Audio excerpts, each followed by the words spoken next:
So what do you call somebody who has all the potential in the world that the media and the fans are saying he's going to be just like his brother, almost a carbon copy, literally almost a carbon copy with this individual, but like his brother got into all kind of legal problems after retirement and basically doesn't have the respect of the majority of baseball fans.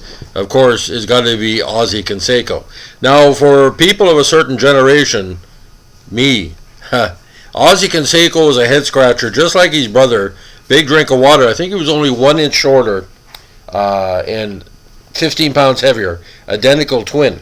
Now, Ossie Canseco again, as of this presentation, is only 57, just like Jose, a great tall drink of water, born July 2nd in Havana.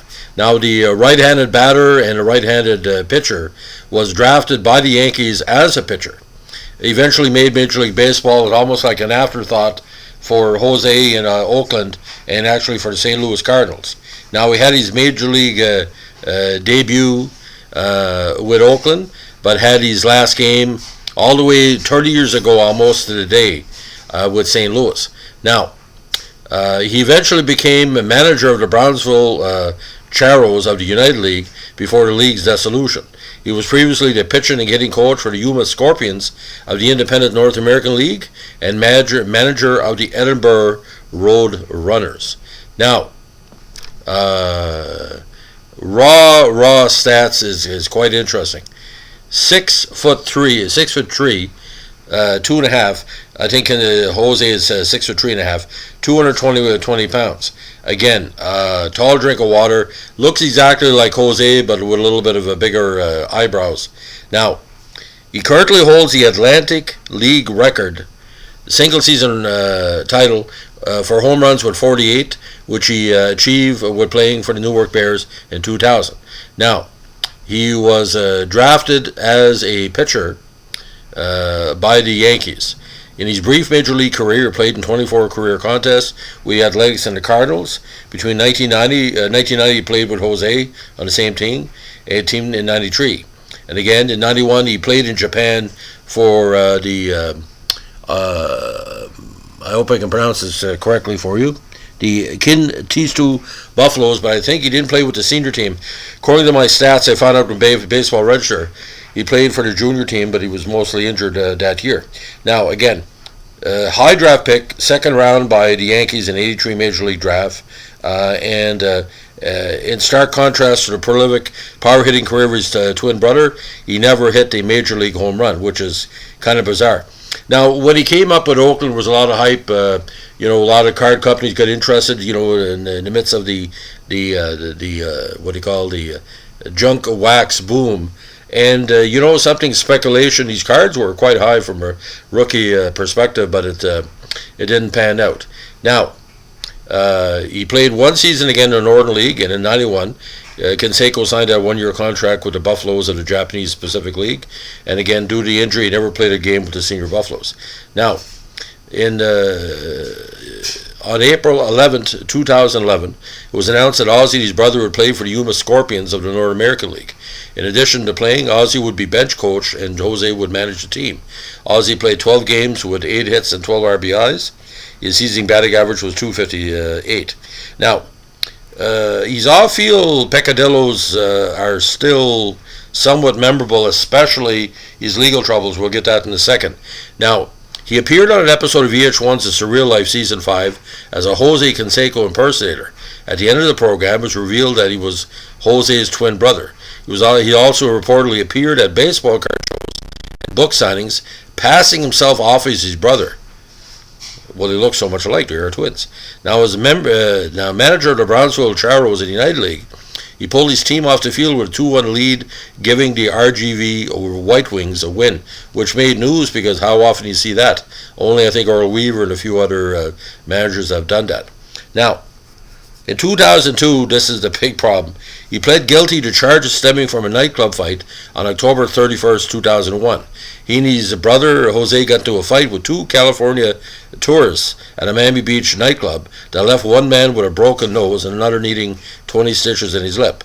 Canseco, Ossie, was charged with 2 counts of aggravated battery, and the brothers received probation and community service. Ossie was sentenced to 18 months probation, 200 hours of community service, and anger management classes. Now, in 2003, Ossie was sentenced to 4 months of jail, get this, for possessing an illegal anabolic steroid, which Jose took, of course, and driving with a suspended license. Now, getting back to what CBC talked about, and I'm going deep in the archives from 20 years ago. Deanne pled guilty in November, and the allegation, what he gave the tourists a bad khaki. Now, with the plea, the brothers received probation and community service, but avoiding jail time, according to CBC. Canseco and Jose and Ossie were both sentenced to anger management classes. Now, the Canseco thing was 3 years probation, 250 hours community service, and anger control classes. Again, Ossie got 18, 200, and the anger classes. To the CBC, it was much in all outlets on that fight. Jose, because he was the instigator, according to the prosecution, his brother faced up to 17 years.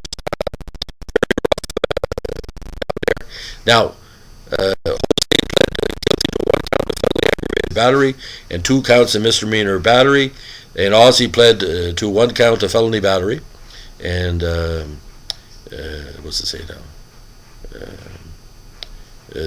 A misdemeanor and 1 misdemeanor battery count. So, according to TV reports at the time, it happened very quickly, but because obviously together the almost 500 pounds soaking wet the tag team. It's funny pro wrestling would approach them for a tag team. It's another way altogether. Now, Ossie didn't have the career numbers of Jose. Jose ended his career with a 266 batting average and 1,407 RBIs, 200 stolen bases, and 887 games with Oakland, Texas, Boston, Toronto, Tampa Bay, the Yankees, and the White Sox. Now, in his final season, in 2001, Canseco hit 258 with 16 homers and 49 RBIs for Chicago. Now, compare this to Ossie's stats. In 3 partial seasons, 24 games, 65 at-bats, 13 hits, 6 doubles, 4 RBIs, batting average of 200 with only 297 on-base percentage. Now, only 19 total bases. No stolen bases, no home runs. Now, this would equate good of a 162 game average.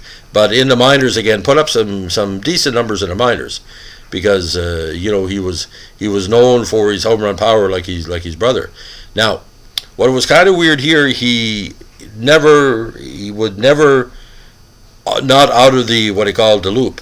He was traded by the Cardinals to the Brewers in December 14, 93 for one Tony Diggs, but it never worked out with Milwaukee, because Milwaukee's like Toronto. They'll take a player that used to be a high level prospect and try to develop, and you look at Milwaukee this year, they always give a good second chance. Now, I watch Ossie play, I watch Jose play, and something similar swing, but not the same at all. It's funny, the same gene code, only 1 inch height in the difference, and Ossie basically, and to make it in the major leagues, don't get me wrong, not everyone makes the major leagues, but didn't have maybe the batting coach to work with him or whatever, and he could have been a pitcher. I mean, he had a strong fastball. That's why the Yankees had took him. So, ladies and gentlemen, if you like what we're doing here with our podcast on vintage incidents in baseball history, it's been 30 years ago since the Cansecos were in the Major League Baseball. Let us know with a like, comment, and subscribe. And one thing I want to ask you, ladies and gentlemen, to keep an eye out. What we try to do is look at some unique incidents in baseball history. Some are known or unknown. If you have any requests in that category, please do so. This is a request channel. Besides being a channel, we try to reflect the listeners. Let us know what you want to hear. And a lot of criminality, a lot of strange off-field peccadillos. We don't talk about anything too negative, but if you created a crime, usually it's public domain, so nobody will be mad at you or mad at me for doing it. It's just out there. We're just concising what some of the major league or sports reporters take hours to put together an editing. We only do like 9-10 minutes podcasts here. So thanks for listening. Happy Mother's Day.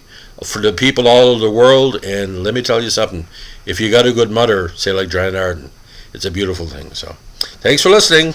Bye.